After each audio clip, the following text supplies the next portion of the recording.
ಪ್ರಸಿದ್ಧ ಸುಕ್ಷೇತ್ರ ಶ್ರೀ ನಾಗಾವಿ ಯಲ್ಲಮ್ಮ ದೇವಸ್ಥಾನದ ಹುಂಡಿ ಇಳಿಕೆ ಕಾರ್ಯ ಶನಿವಾರ ಭಕ್ತಿ ಮತ್ತು ಪಾರದರ್ಶಕತೆಯ ನಡುವೆ ಜರುಗಿತು.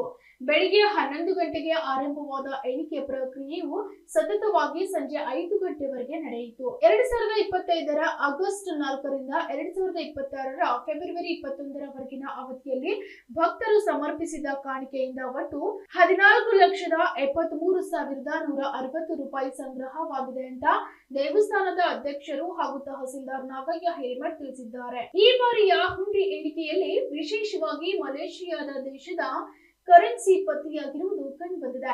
ಭಕ್ತರೊಬ್ಬರು ಮಲೇಷಿಯಾದ 1 ರಿಂಗಿಟ್ ಮುಖಬೆಲೆಯ 18 ನೋಟುಗಳ ಹುಂಡಿಗೆ ಹಾಕಿದ್ದಾರೆ. ಭಾರತೀಯ ರೂಪಾಯಿ ಮೌಲ್ಯಕ್ಕೆ ಹೋಲಿಸಿದರೆ 1 ರಿಂಗಿಟ್ 23.26 ರೂಪಾಯಿ. ಇದರ ಒಟ್ಟು ಮೊತ್ತ 418.68 ರೂಪಾಯಿಗಳಾಗುತ್ತದೆ. ಇದರ ಜೊತೆಗೆ ಮಲೇಷಿಯಾದ 10 ಸೆಂಟ್ ಮುಖಬೆಲೆಯು 2 ನಾಣ್ಯಗಳು ಕೂಡ ಲಭ್ಯವಾಗಿವೆ.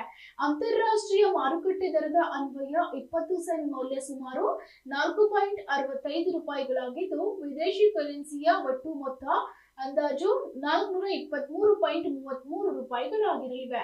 ಈ ಕುರಿತು ಮಾಹಿತಿ ನೀಡಿದ ತಹಸೀಲ್ದಾರ್ ನಾಗಯ್ಯ ಹಿರೇಮಠ್ ಅವರು, ಹುಂಡಿಯಲ್ಲಿ ಸಂಗ್ರಹವಾದ ಈ ಮೊತ್ತವು ಸರ್ಕಾರಕ್ಕೆ ಸೇರಿದ್ದಾಗಿದ್ದು, ಇದನ್ನು ಕೃಷ್ಣ ಗ್ರಾಮೀಣ ಬ್ಯಾಂಕ್ನಲ್ಲಿ ಅಧಿಕೃತವಾಗಿ ಜಮೆ ಮಾಡಲಾಗುತ್ತೆ ಅಂತ ತಿಳಿಸಿದ್ದಾರೆ.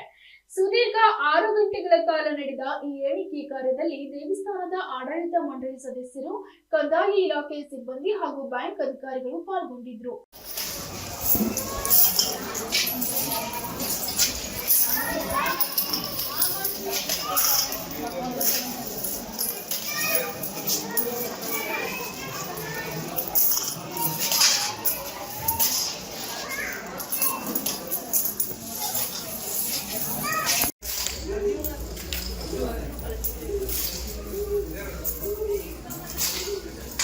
ಪೃಥ್ವಿ ಸಾಗರ್, SSV ನ್ಯೂಸ್, ಚಿತ್ತಾಪುರ.